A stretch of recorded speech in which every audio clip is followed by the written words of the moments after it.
the biggest mistake made by the Americans was that they kept on trying to find a military solution in Afghanistan when there was not one. They kept doing the same thing over and over and over again and thought they would get a different result. Because Afghanistan has a history, and they just cannot be dictated from outside. They do not accept outside power intervention. They do not like to be controlled from powers from outside. That's the history. And so even when countries have conquered Afghanistan, like the British did in the 19th century, and then the Soviets invaded Afghanistan in the 20th century, you can invade Afghanistan, but when you stay there, it is very difficult to control the country because they are very independent-minded people. So this war in Afghanistan went on too long. It has created deep divisions in the Afghan society. When a war goes on for that long, when on both sides people have died, families have suffered, to bring them back together is not very easy. It takes time. And now what you're seeing in Afghanistan is that the moment the Americans decided there was no military solution, they gave a date of exit. And the moment they gave a date of exit, the Taliban, who were opposing the Americans, considered that as a victory. Now, when they think they won the war, it's very difficult to make them, from Pakistan point of view, to make them then come to some sort of a political settlement becomes very difficult. One, because if the war went on too long, there are deep divisions. Secondly, once they feel they won the war, it's very difficult to make them now get back together. And so the worrying thing for Pakistan is that if Afghanistan has a civil war there, just like it had civil war after the Soviets left in 1989, then the consequences will be, after Afghanistan, the country that will suffer the most is going to be Pakistan. For me, where I see this relationship moving ahead, and I mean the economic relationship, because there is the political relationship, which is also very strong and moving ahead. But purely the economic relationship, I see the next phase of CPAC. And the next phase is for Pakistan, which is very exciting. We have these special economic zones, and we hope to attract Chinese industry into these special economic zones by giving them incentives, because in Pakistan the labor is much cheaper than in China, so we hope to attract that industry, which will benefit from our cheaper labor. And secondly, where we really want help from China, and we're already working on it, is agriculture. Because in China, the productivity, your agricultural productivity is much higher than Pakistan. Pakistan is basically an agricultural country. And we haven't really concentrated so much on our agriculture to improve our productivity. So this is the second phase, because almost half our population lives off agriculture. And therefore, we hope that we can really benefit from the latest techniques in agriculture from China. I think, first of all, the way China dealt with COVID was unique. I mean, considering that this pandemic started in China, the way China coped with it, and then when you look at the rest of the world, China really stands out in the way they dealt with this pandemic. And we are very thankful to China, because the way they helped us, the way they donated the vaccine to us.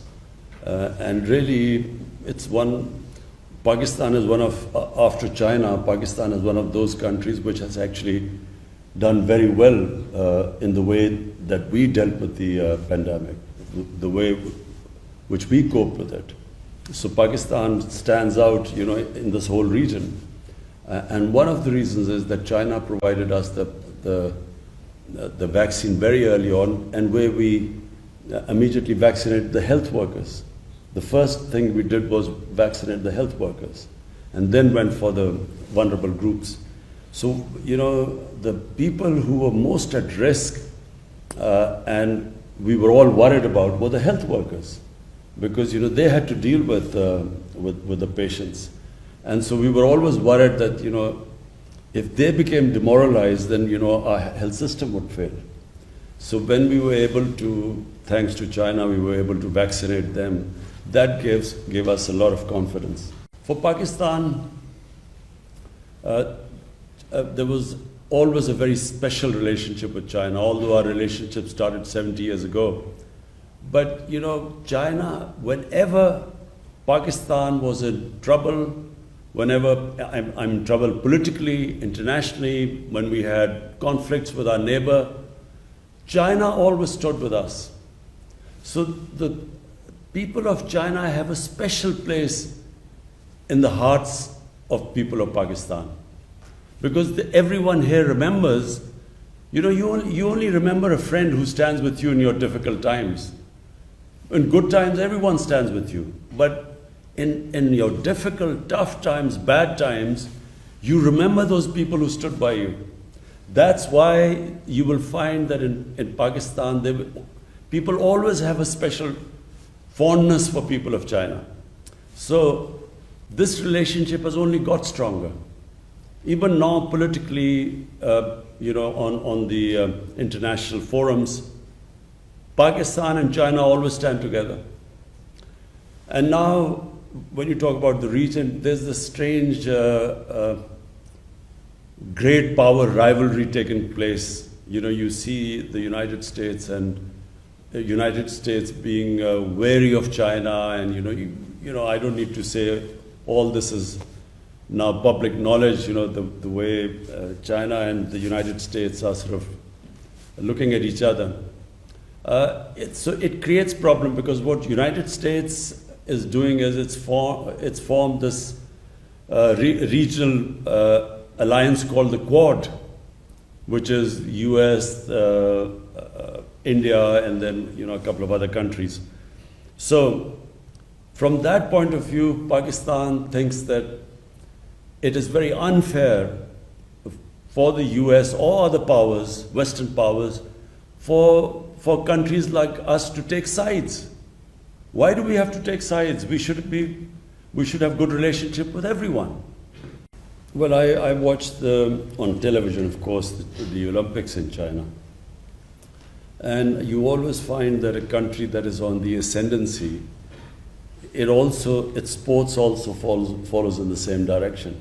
It also, in sporting, China, if you look back, China's performance 30 years ago, and now you compare now in Olympics, China is now the emerging power in sports as well. So the two go together, because all the skills, the institutionalization that goes into a nation building and a nation moving forward are exactly the same in which a nation's sports move forward. You compete internationally in sports, the better you become, the better your institutions become, which can sift talent and bring merit on the top. So a small country like New Zealand just now, I know you don't play cricket in China, but a country of 5 million people has just won the Cricket World Championship from India, which has 1.3 billion people.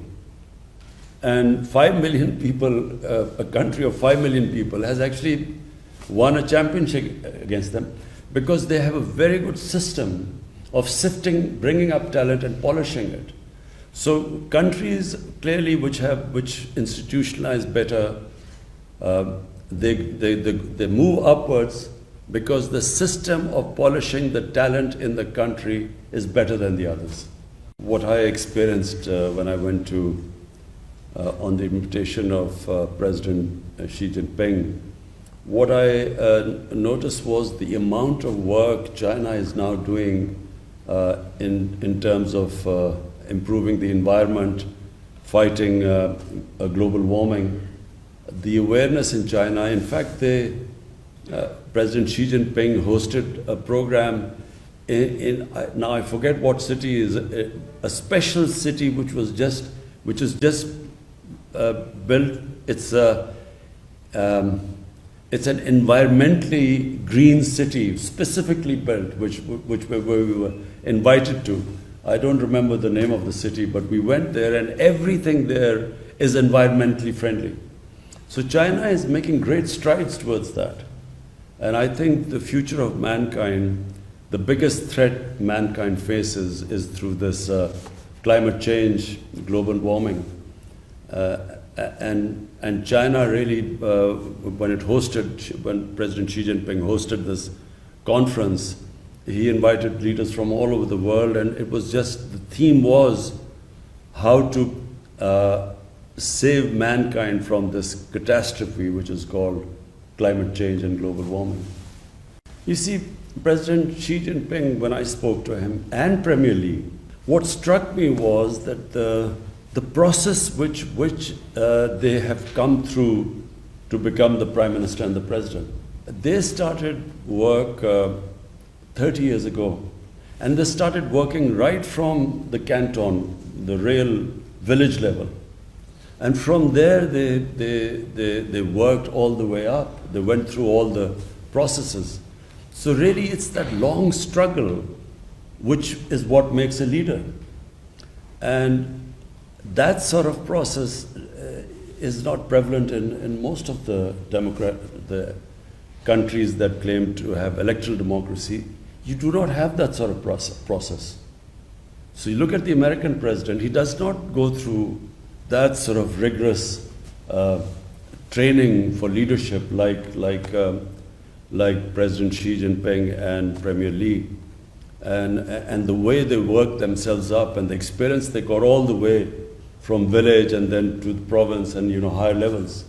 So when they get to the top, they are experienced, they completely understand the system, they understand how people live at the bottom, and which is why they have been able to create this wonder of bringing so many millions of people out of poverty.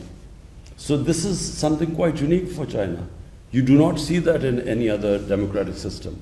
I think, leave alone the rivalry now between America and China, this economic rivalry. But I can tell you that the world, no matter whatever they think of China, because there's a fear of China's economic dominance now. But apart from that, everyone has to admire what President Xi Jinping has done. His achievements, you see, leaders' achievements speak for themselves.